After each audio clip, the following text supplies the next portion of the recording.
Ganitong luto naman ang gawin natin sa tahong guys. Sigurado mapaparami ang kain nyo. Masarap siya, legit.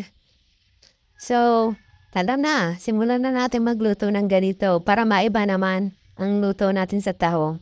Ayan, nilinisan ko muna at binabad sa tubig ang ating tahong para mamaya malinis na siya. Tapos, papakuluan na natin muna ang tahong. At pagkatapos nating mapakuluan ay tatanggalin natin ang shell niya at kukunin lang natin ang laman. At ayan na nga ang mga ingredients na gagamitin natin. May calamansi juice tayo. At maggigisa muna tayo ng bawang. Ayan. Gisa lang natin maigi ang ating bawang. Tapos isusunod na natin ang ating sibuyas.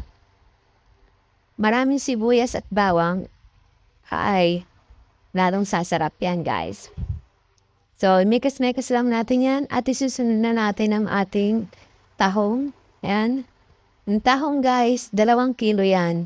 Pero nung nawala na yung kanyang shell, kumonti na lang. So, ayan na nga, mikas-mikas lang natin yan guys. At pagkatapos nga ay naglalagay tayo ng oyster sauce. Nilagay ko lang dyan yung maliit guys. At asukal. Ang kanyang lasa guys ay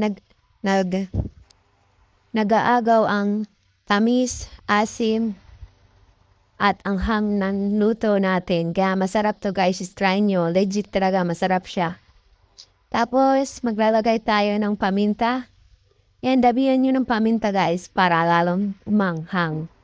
Pero ako, konti lang nilagay kong sili kasi hindi ko kaya ng maraming maanghang masyado. Yung konti lang na medyo maanghang, okay na sa akin yan.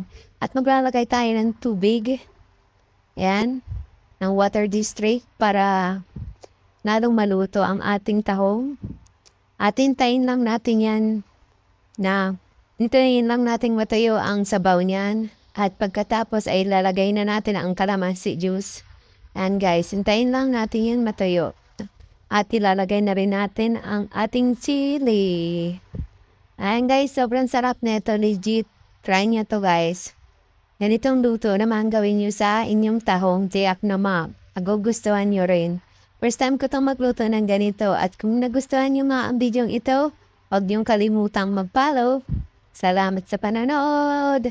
Ayan guys, tara, kain na tayo. Tinikman ko na nga guys. Sobrang sarap. At ayan na nga, tikim na. Walang taga-tikim ko, ayaw kumain yan. Kaya ako na lang ang titikin. Salamat sa panonood. Thank you so much.